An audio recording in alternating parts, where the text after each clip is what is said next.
Hello everyone, welcome to study IQ. So guys, इस video में हम डिस्कस करेंगे मॉक टेस्ट नंबर 1। देखिए, ये मॉक टेस्ट सीरीज जो है पहले भी हमने स्टार्ट करी थी। अभी आप लोगों को ये सीरीज जब आप देखेंगे ना, तो आप लोगों को इसके साथ आपको पीडीएफ मिलेगी, ठीक है, और जो इसके हैंड रिटन नोट्स मिल जाएंगे।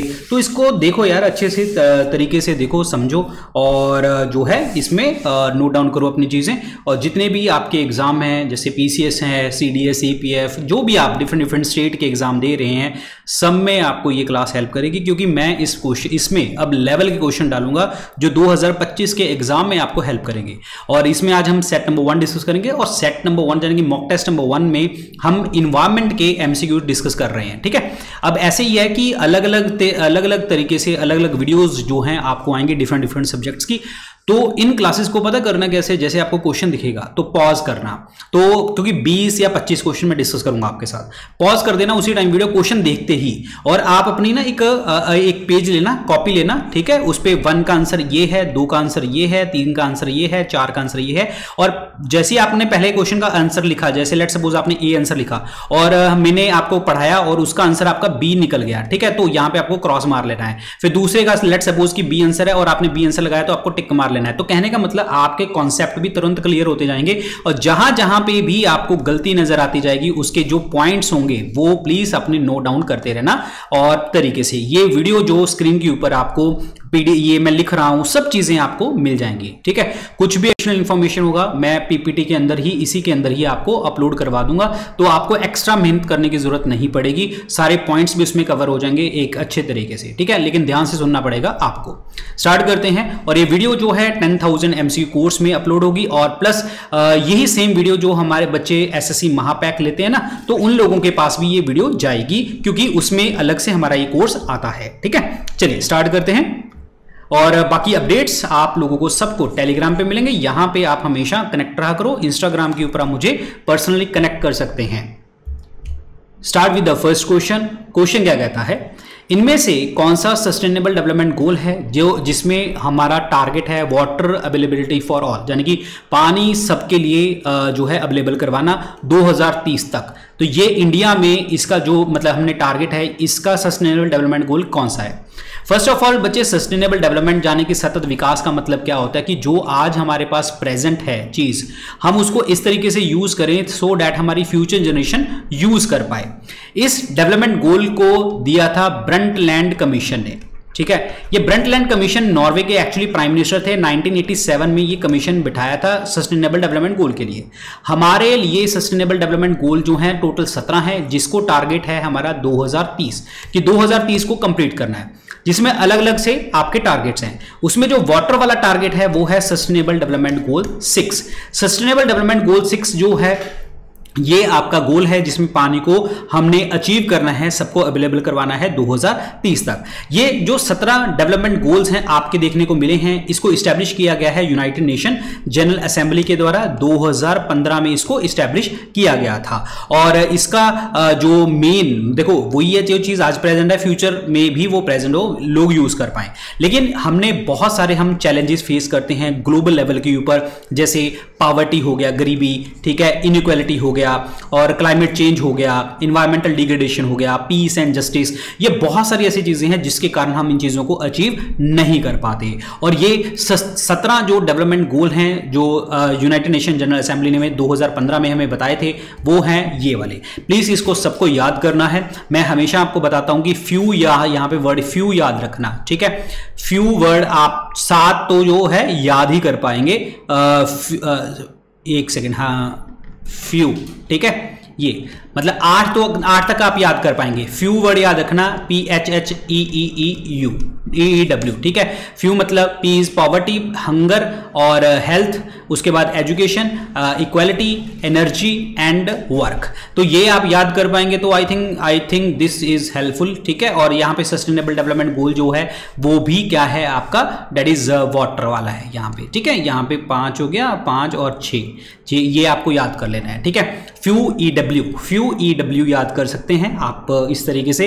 17 के 17 पता होना चाहिए बच्चे। कोई भी एग्जामिनर पूछ सकता है कि 12 वाला बताओ, 14 वाला बताओ, या इस वर्ड को जैसे क्लाइमेट चेंज है वो कौन सा है, वो 13 है, इस तरीके से चीजें पूछ सकता है, आपको अच्छे से पता होनी चाहिए। ओके, चलिए नेक्स्ट बात करते हैं।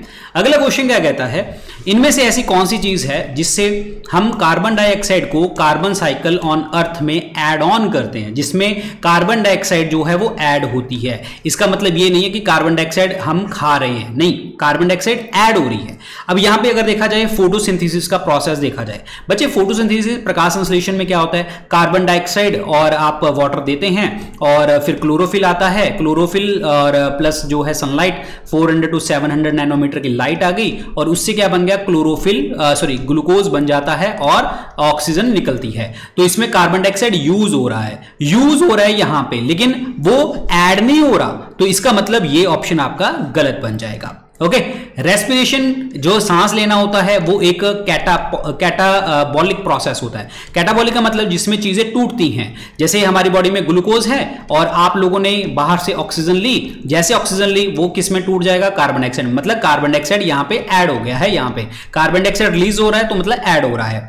ऑर्गेनिक मैटर टूटेगा तो कार्बन डाइऑक्साइड निकलेगी, वॉल्केनिक एक्शन होगा, ज्वालामुखी फटेगा तो भी आपको कार्बन डाइऑक्साइड देखने को मिलेगी। तो इसीलिए दूसरा, तीसरा, चौथा जो पॉइंट है वो आपका राइट आंसर है, जिसमें कार्बन डाइऑक्साइड जो है ऐड हो रही है। फोटोसिंथेसिस में कार्बन डाइऑक्साइड खत्म हो रही है, ये चीज आपको याद रखनी है, वेरी इंपॉर्टेंट चीजें हैं। अब यहां पे एक चीज ध्यान रखो कि जिसमें हमने ये बात करी वॉल्केनिक एक्शन की, वॉल्केनिक एक्शन में बच्चे कार्बन डाइऑक्साइड तो है ही है, इसके अलावा जो है वॉल्केनिक एक्शन में क्या क्या चीजें हो सकती हैं, वाटर, ठीक है, कार्बन मोनोऑक्साइड और सल्फर डाइऑक्साइड, ये सारी चीजें देखने को हमें मिलती हैं वॉल्केनिक एक्शन में। तो यहां पे आंसर क्या बनेगा, सी बनेगा राइट आंसर, ऑप्शन नंबर सी।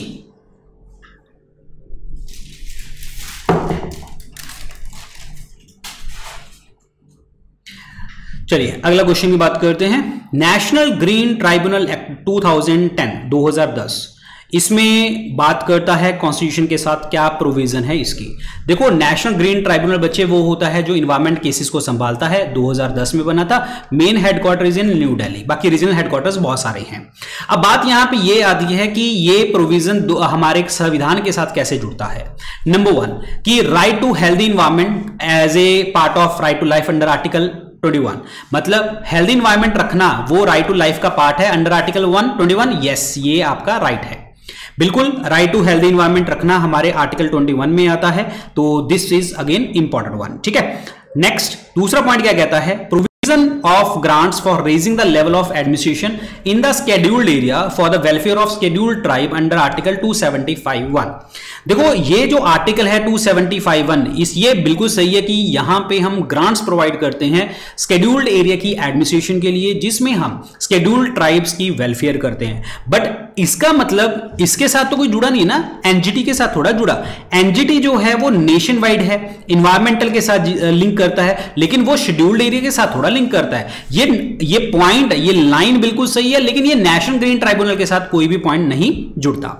थर्ड पॉइंट बात करते हैं, ग्राम सभा का पावर और फंक्शन वो मेंशन किया गया है आर्टिकल 243A में, यस, ये बिल्कुल सही है, और प्लस इसके साथ जो है पंचायत के साथ लिंक करता है, but this is again not related with the environmental चीजें, ठीक है, तो ये भी गलत हो गया। तो ये अकेला पहला ही ऑप्शन आपका सही है और दूसरा तीसरा ऑप्शन जो है आपके गलत हैं। एक चीज आपको और बताना चाहूंगा, जो एनजीटी है ना, एक नेशनल लेवल पे ऊपर स्पेशलाइज्ड जुडिशियल बॉडी है और इसका कोई काम नहीं है ग्राम सभा के साथ, कोई काम नहीं है स्केड्यूल्ड एरिया के साथ, तो यहां पे इसीलिए सेकंड और थर्ड पॉइंट आपके गलत बन जाते हैं। सो फर्स्ट ऑप्शन ही आपका राइट आंसर बनेगा। ग्रीन डेवलपमेंट के ऑथर कौन है? ये बुक है यार, ग्रीन डेवलपमेंट, ये डेवलपमेंट जो है इन्वायरमेंट और सस्टेनेबिलिटी के बारे में बात करती है, और इसका जो पहला एडिशन हमने पब्लिश किया था वो 1990 में इसको पब्लिश किया था। और इसके ऑथर बताने हैं तो वो हैं WM एडम्स। ऑप्शन नंबर क्या बनेगा? डी बनेगा right answer. WM Adams is the correct answer, option number D. Rio+20 conference, ये न्यूज में है, ये बताइए क्या है? देखो यार, Rio+20 जो है ना, एक शॉर्ट नेम है United nation conference on the sustainable development के लिए। United nation conference on the sustainable development के लिए एक्चुअली ये कॉन्फ्रेंस जो हुई थी Rio+20 वाली, वो ब्राजील में देखने को मिली थी जून 2012 में, ठीक है। और इसकी 20th एनिवर्सरी हमने सेलिब्रेट करी थी जब 1992 का हमने United nation conference on environment and development, United nation conference on environment and development जो है सेलिब्रेट किया था, और उसकी 10th एनिवर्सरी हमने सेलिब्रेट करी थी 2002 में जोहान्सबर्ग में। ठीक है, और एक चीज बड़ी इंपॉर्टेंट चीज है, इसको अर्थ समिट के बारे में भी कहते हैं। इसको हम क्या कहते हैं? अर्थ समिट, जो 1992 में रियो डी जेनेरियो में हुआ था। ठीक है, United nation conference on environment and development. उसके बाद 2010 में यानी कि इनकी 10th एनिवर्सरी सेलिब्रेट करी यहां पे जोहान्सबर्ग में था, world summit on sustainable development. इसके अगले 10 साल जाने की इसकी 20th एनिवर्सरी होगी 2012 में, तो ये भी रियो डी जेनेरियो में यहां पे सस्टेनेबल डेवलपमेंट के लिए था। तो यहां पे आपको सारी चीजें क्लियर हो जाती हैं। तो यहां पे ऑप्शन क्या बनेगा आपका? Option number 1 is the correct answer, option number 1। अब बात करते हैं यहां पे कि ये अर्थ समिट कहते हैं, इसको रियो समिट कहते हैं। ये रियो समिट और अर्थ समिट जो मेन है वो आपका बात करता है इंटरनेशनल लेवल के ऊपर, जहां पे हम बात करते हैं पॉवर्टी रिडक्शन की बात करी थी, यहां पे गरीबी खत्म करने की, क्लीन एनर्जी की बात करी थी, सस्टेनेबल डेवलपमेंट की इन्होंने बात करी थी। सस्टेनेबल डेवलपमेंट में हमारी 3-4 चीजें डेवलपमेंट आती हैं, जैसे economic development, social development and environmental development, ये सारी देखने को हमें मिलती हैं। और एक चीज आपको बता दूं, ये जो अर्थ समिट है इसमें हम एजेंडा 21 की बात करते हैं। ये एजेंडा 21 जो है ये नॉन बाइंडिंग होता है यूनाइटेड नेशन जो आपके रिलेटेड हैं सस्टेनेबल डेवलपमेंट के साथ। जो भी ऑर्गेनाइजेशन, कंट्रीज जिन्होंने मतलब ये अर्थ समिट में पार्टिसिपेट करते हैं, दिस इज नॉट बाइंडिंग कि उसको पूरा करना ही करना है। ये एजेंडा 21 जो आया था, ये आया था अर्थ समिट जब हमारा हुआ था 1992 का। और 21st सेंचुरी के लिए हमने बात करी थी यहां पे, 21st सेंचुरी के लिए इसीलिए इसको एजेंडा 21 के नाम से जाना जाता है। और इसमें सिर्फ और सिर्फ एम यही है, ग्लोबल सस्टेनेबल डेवलपमेंट। और उसके बाद सस्टेनेबल डेवलपमेंट गोल एजेंडा हमने 2030 का तो रखा ही हुआ है, वो तो सबको पता है आपको, जिसमें 17 डेवलपमेंट गोल्स हैं। तो यहां पे आंसर क्या बनेगा आपका? ए is the right one.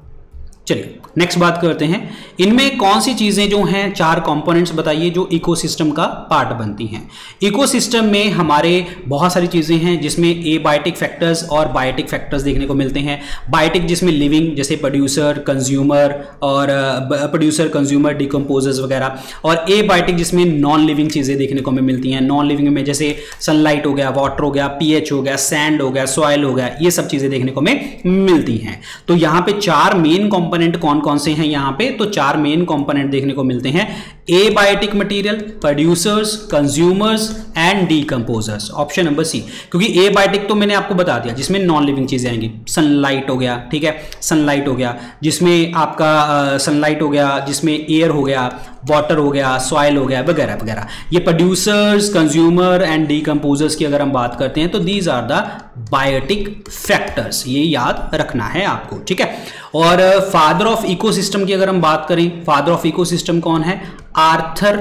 Father of ecosystem कौन है? आर्थर टेंसले, आर्थर टेंसले, ये याद रखें। तो ऑप्शन नंबर क्या बनेगा? सी बनेगा correct answer, Arthur Tansley.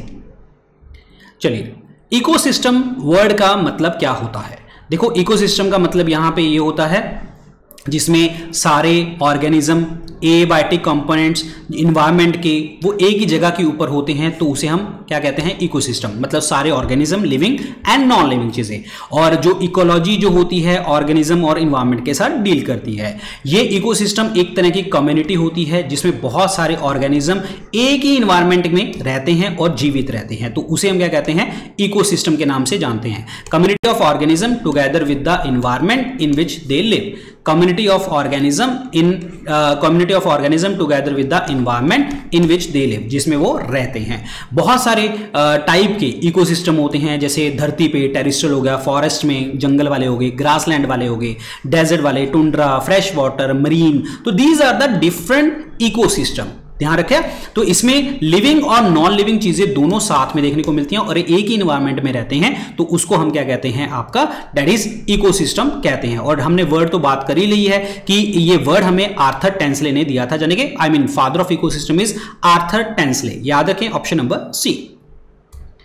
Ecological transition, ये वर्ड पहली बार कब यूज किया गया था? देखिए, ट्रांजिशन का मतलब होता है एक फेज से दूसरे फेज में जाना। इन्होंने ये ट्रांजिशन जो वर्ड है, ये बेनेट ने ये वर्ड यूज किया था, बेनेट ने, that is John W Bennett. John W Bennett ने ये वर्ड यूज किया था। देखो इन्होंने बेनेट ने एक कॉन्सेप्ट बोला था बुक में जिसका मतलब है ecological transition, cultural anthropology and human adaptation. ठीक है, तो this was the concept in this book.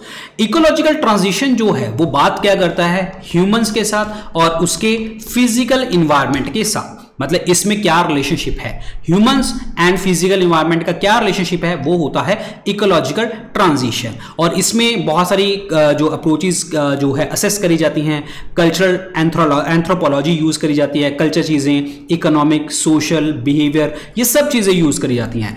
Actually जो इकोलॉजिकल ट्रांजिशन है एक टेक्निकल वर्ड है जिसमें हम बात करते हैं इकोटोन। इकोटोन का मतलब क्या होता है, दो जोन के बीच में जो चीजें आती हैं, इकोटोन यानी कि जो ट्रांजिशन बनता है, जहां लेमन लैंग्वेज में कह देते हैं फ्रिंज। फ्रिंज मतलब जो दोनों जगह पे दो इकोसिस्टम है उसमें जो कॉमन आते हैं उसे इकोटोन स्पीशीज या इकोलॉजिकल ट्रांजिशन स्पीशीज इसे हम कहते हैं। और ये दोनों जो है ये उस चीज के ऊपर आइडिया अप्लाई होता है कि ये सस्टेनेबल डेवलपमेंट में ये जाएंगे, यानी कि एक ऐसी जगह के ऊपर जाना चाहेंगे जहां पे वो सस्टेनेबल डेवलपमेंट कर सके, सस्टेनेबल वर्ल्ड में जा सके। तो इसीलिए इकोलॉजिकल ट्रांजिशन जो वर्ड है वो बेनेट ने हमें बताया है। Option number B. Most eco friendly energy source इसमें से कौन सा है, मोस्ट जो है इको फ्रेंडली सोर्स। देखिए मोस्ट इको फ्रेंडली सोर्स की अगर हम बात करते हैं यहाँ पे, ठीक है, तो बहुत सारे हैं। जैसे अगर बात करी जाए यहाँ पे आपका सोलर सेल, ये आपका सबसे ज़्यादा इको फ्रेंडली है। क्यों है, क्योंकि सन से आता है, सन की जो लाइट है वो डायरेक्ट पड़ती है, ठीक है, और इलेक्ट्रिसिटी जो है वो प्रोड्यूस हो जाती है। इलेक्ट्रिसिटी प्रोड्यूस कैसे होती है, फोटोवोल्टिक सेल के कारण, उसके ऊपर सनलाइट पड़ती है, एनर्जी रिलीज हो जाती है। बाकी जो रेस्ट ऑप्शंस हैं वो इन्वायरमेंट के साथ अफेक्ट करती हैं। जैसे पेट्रोलियम की अगर हम बात करें, जितनी भी चीज़ें हैं ये सेडिमेंट्री रॉक से हमें निकलती हैं, अवसादी चट्टानों से, ठीक है, और फ्रैक्शनल डिस्टिलेशन से हम चीज़ें को निकालते हैं, क्रूड ऑयल से पेट्रोलियम प्रोडक्ट्स निकाले जाते हैं, इसको जलाएंगे धुआं होगा। फॉरेस्ट प्रोडक्ट जो हैं जो रिन्यूएबल सोर्स है लेकिन मोस्ट इको फ्रेंडली नहीं है, ये भी धुआं करते हैं। न्यूक्लियर फिजन, भाई परमाणु विखंडन जिसमें एनर्जी पैदा करी जाती है, तो अगर ये न्यूक्लियर फिजन अनकंट्रोल्ड हो जाए तो आपको पता है जैसे जो है हिरोशिमा और नागासाकी में बम फेंके गए थे 6 अगस्त को और 9 अगस्त 1945 को, ठीक है, और little boy and fat man ये बॉम्ब का नाम रखा गया था। तो ऑब्वियसली बात है वो अनकंट्रोल्ड था, तो उसके बाद जेनेटिक चेंजेस वहां पे देखने को हमें प्रॉपर तरीके से देखने को मिले, तो बहुत सारा इफेक्ट आता है। तो इको फ्रेंडली कौन सी चीज हुई, सोलर सेल, क्योंकि नेचर बेस्ड है, सन से आएगी लाइट और इलेक्ट्रिसिटी प्रोड्यूस होगी। Option number D. अच्छा, ये फोटोवोल्टिक सेल में हम कौन सा सेमीकंडक्टर यूज करते हैं, सिलिकॉन, ये याद रखना है आपको। Option number D. कैरेक्टरिस्टिक्स बताइए, आपको बतानी है इक्वेटोरियल फॉरेस्ट के। देखो इक्वेटोरियल फॉरेस्ट क्या होते हैं, इक्वेटोरियल फॉरेस्ट होते हैं जो इक्वेटर पे होते हैं, जाने के 0 डिग्री। 0 डिग्री क्या होता है, इक्वेटर। यहां पे बहुत सारी सनलाइट पड़ती है, हाई सनलाइट, ठीक है, हाई सनलाइट और हाई रेनफॉल। तो ऑब्वियसली बात है यहां पे क्या होगा भाई, ह्यूमिडिटी भी देखने को मिलेगी, ठीक है, ह्यूमिडिटी कंडीशन देखने को मिलेगी, तो वो आपके इक्वेटोरियल फॉरेस्ट होते हैं। अब क्वेश्चन ये है कि यहां पे आपको tall close set trees with crowns forming a continuous canopy type आपको ऐसी चीजें देखने को मिलेंगी। यस, ये भी सही ऑप्शन है, क्योंकि यहां पे जो मतलब कैनोपी है वो शेडिंग बना के चलेगा। और जितने भी देखो एपिफाइट्स होते हैं, एपिफाइट्स का मतलब क्या होता है, लेट सपोज एक प्लांट है, ये दूसरा प्लांट है, ये प्लांट इसके ऊपर जीवित रहता है, यहीं से न्यूट्रिशन लेता है, इसके ऊपर ही जीवित रहेगा, यानी कि एक प्लांट दूसरे के ऊपर चढ़ जाएगा और वहीं से ही सारा कुछ न्यूट्रिशन वगैरह लेगा और उसको प्रोटेक्ट करके रखेगा, वो होते हैं एपिफाइट्स। तो ये जब लार्ज कैनोपी बनती है ना, अपर कैनोपी, ये क्या करते हैं, एपिफाइट्स को सपोर्ट करते हैं, ठीक है। और जो 80% है हमारा, 80% वर्ल्ड के अंदर जो बायोडाइवर्सिटी के अंदर तक अगर हम बात करें तो हमारे मैक्सिमम कौन से फॉरेस्ट देखने को मिलते हैं, इक्वेटोरियल फॉरेस्ट देखने को मिलते हैं। वर्ल्ड की डाइवर्सिटी, बायोडाइवर्सिटी सबसे ज्यादा यहां पे देखने को मिलती है। और ये आपके खास करके टेम्परेट जोन में देखने को हमें मिलते हैं, जहां पे ग्रेटर देन 200 सेंटीमीटर की बारिश देखने को हमें मिलती है। तो यहां पे कैनोपी देखने को मिलेगी, continuous canopy, tall and trees देखने को मिलेगी, मिलेंगे, बिल्कुल। बहुत सारी स्पीशीज देखने को मिलेंगी, बिल्कुल। यहाँ पे एपिफाइट्स देखने को मिलेंगे, बिल्कुल, क्योंकि ये सपोर्ट करते हैं उनको, तो इसीलिए ऑप्शन क्या बनेगा, डी बनेगा correct answer, option number D. Very very important, ठीक है। एक चीज मैं आपको बताता हूं, हमने इक्वेटर की बात करी, 0 डिग्री की बात करी, ठीक है।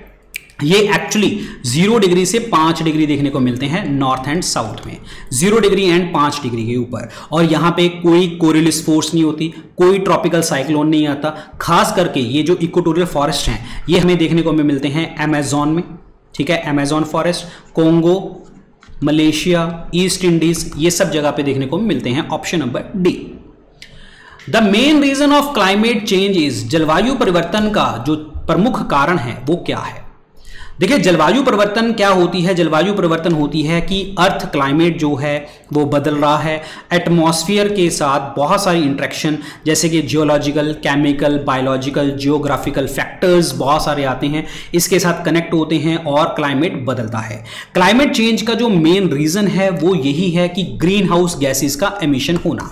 ग्रीन हाउस गैसेज का एमिशन होगा तो ग्रीन हाउस इफेक्ट देखने को मिलेगा, जिससे इन्वायरमेंट क्या होगा, वार्म हो जाएगा। जब वार्म होगा तो ग्लेशियर पिघलेंगे, ठीक है, और क्या होगा, ये रिवर्स बहेंगी, ज्यादा पानी आएगा, फ्लड्स आएंगे, ठीक है, एग्रीकल्चर खराब होगा, डिफॉरेस्टेशन भी देखने को हमें मिलेगा, बहुत सारी चीजें देखने को हमें मिलेंगी। और बात यह है, ग्रीन हाउस गैस इफेक्ट जब आता है, इंफ्रारेड रेडिएशन, जो इंफ्रारेड रेडिएशन होती है उसके कारण देखने को हमें मिलता है, अल्ट्रावायलेट रेज के कारण देखने को मिलता है, carbon dioxide, chlorofluorocarbon, these are the main causes जिससे आपकी ओजोन लेयर डिप्लीट होती है। तो यही आपके मेन रीजन है क्लाइमेट चेंज के। और ये जैसे ग्रीन हाउस गैसेज, ओजोन का लेयर का डिप्लीट होना, pollution, so all these are the main reason. Option number क्या बनेगा, डी बनेगा correct answer, option number D. बाकी मैं आपको बता दूं, बहुत सारे ऐसे फैक्टर्स हैं जो क्लाइमेट चेंज को बदलते हैं। जैसे कि अगर मैं नेचर की बात करूं, नेचुरल कौन से हैं, कॉन्टिनेंटल ड्रिफ्ट, कॉन्टिनेंट से एक जगह से दूसरी जगह जाने लगे, वॉल्केनिज्म, ठीक है, change in the earth orbit, earth orbit he change हो गया। बाकी जैसे अगर मैं बात करता हूं ग्रीन हाउस गैसेस के बारे में बात करें, ठीक है, और ये सारा पोल्यूशन के बारे में, ओजोन लेयर का टूटना, लैंड यूज का पैटर्न का बदलना, तो ये एंथ्रोपोजेनिक हो जाते हैं। एंथ्रो मतलब बाय ह्यूमन कॉज करता है ये। तो ऑप्शन इसमें क्या बनेगा, डी बनेगा right answer, option number D, all of the above is the correct answer. चलिए अगले क्वेश्चन की बात करते हैं।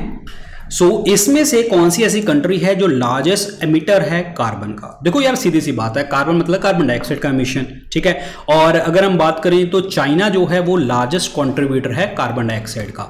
और यार इंडस्ट्रीज हैं यहाँ पे, और ग्लोबल लेवल के ऊपर इकोनॉमी इसी ने ही कंट्रोल कर रखी है चाइना ने।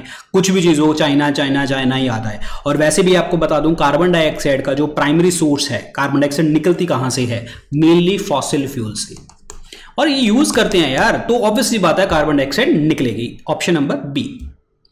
बायोडाइवर्सिटी, व्हाट इज बायोडाइवर्सिटी, पढ़ते बहुत सारा कुछ है बायोडाइवर्सिटी के बारे में। What is the meaning of biodiversity.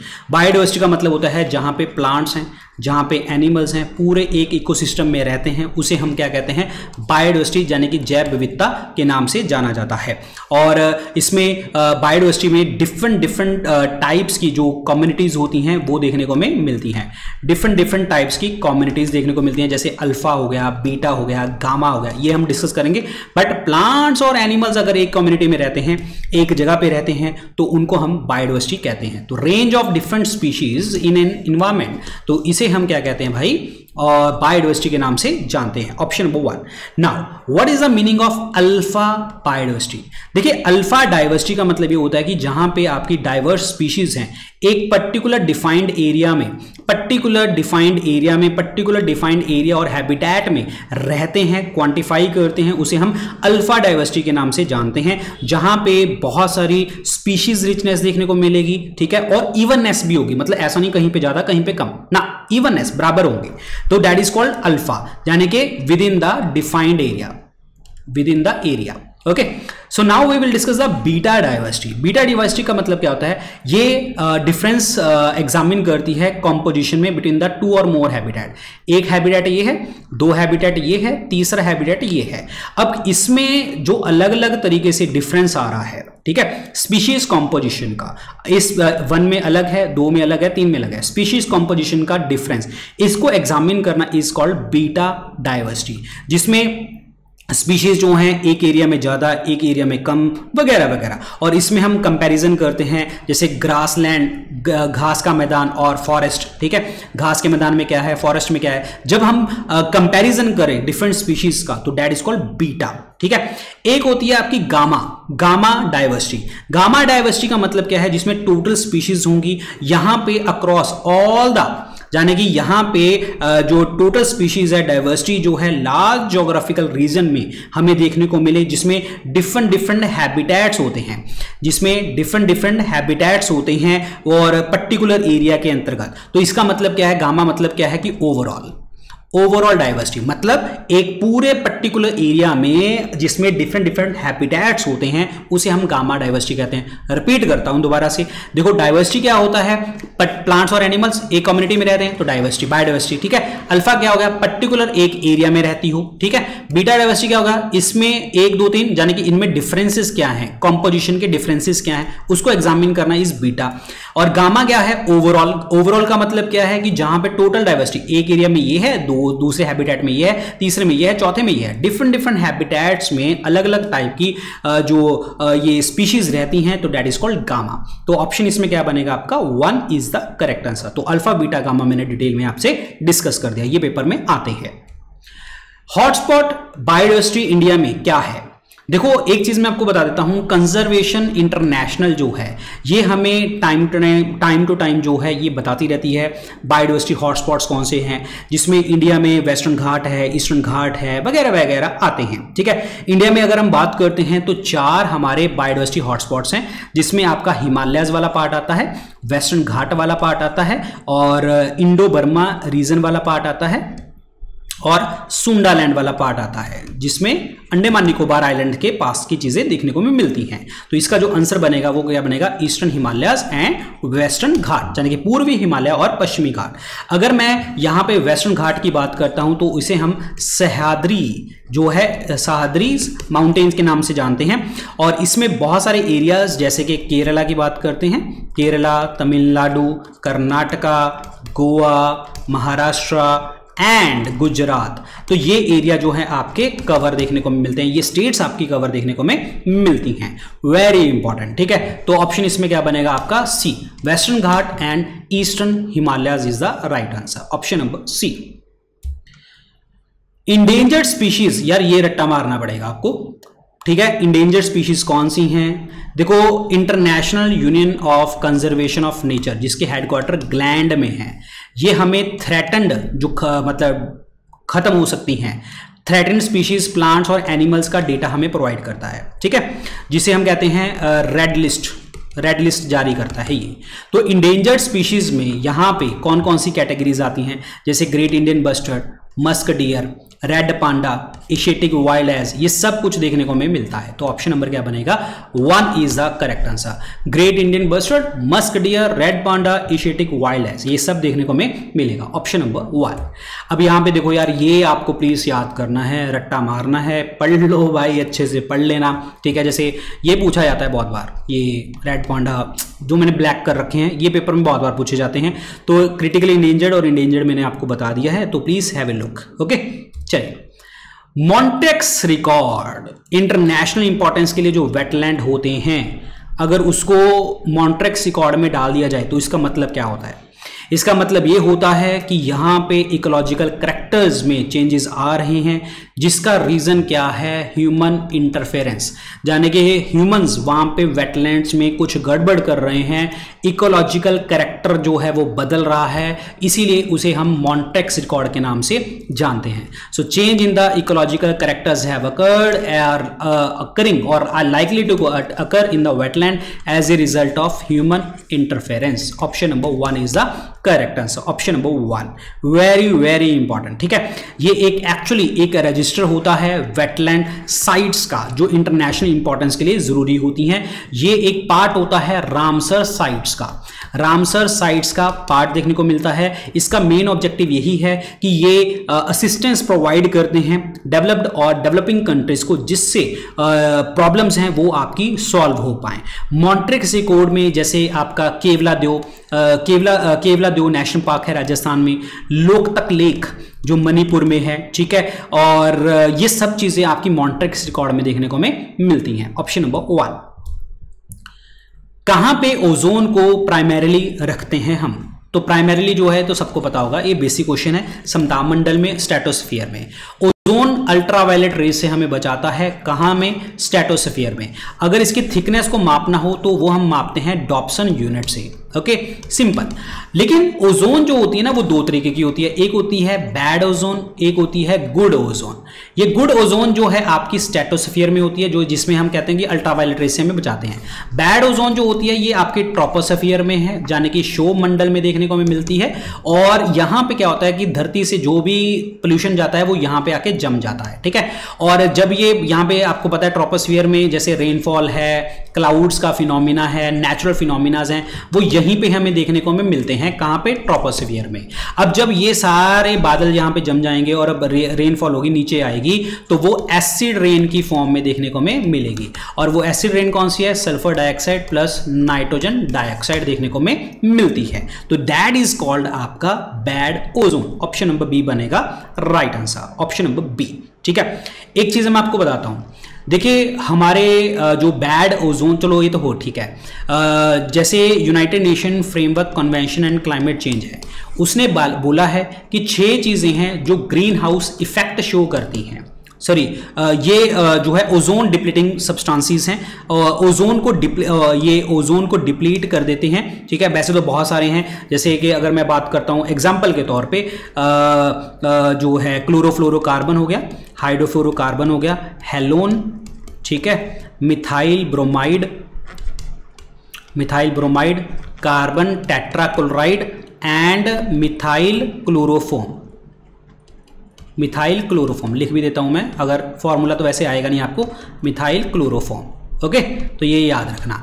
और जो 6 मैंने ग्रीन हाउस गैसेस की बात करी है वो कौन सी हैं? 6 ग्रीन हाउस गैसेस कौन सी हैं? वो है यहाँ पे बात करते हैं, कार्बन डाइऑक्साइड है, मीथेन है, सल्फर हेक्साफ्लोराइड है, हाइड्रोफ्लोरोकार्बन, परफ्लोरोकार्बन एंड जो है नाइट्रस ऑक्साइड N2। तो ये ग्रीन हाउस गैसेस है।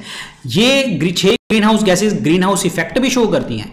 इसके अलावा ग्रीन हाउस इफेक्ट शो करती हैं ओजोन, जैसे बैड ओजोन हमने बात करी, वाटर वेपर, ठीक है, वाटर वेपर जलवाष्प, और इंफ्रारेड रेज, ये भी ग्रीन हाउस इफेक्ट शो करती हैं। तो ऑप्शन नंबर बी बनेगा correct answer, option number B. Ozone is naturally regulated by, कौन रेगुलेट करता है? ओजोन को नेचुरली रेगुलेट करता है nitrogen dioxide, option number B. कैसे रेगुलेट होती है? ये एक्चुअली जो थिकनेस है ना ओजोन की, वो सीजन टू सीजन वेरी करती है।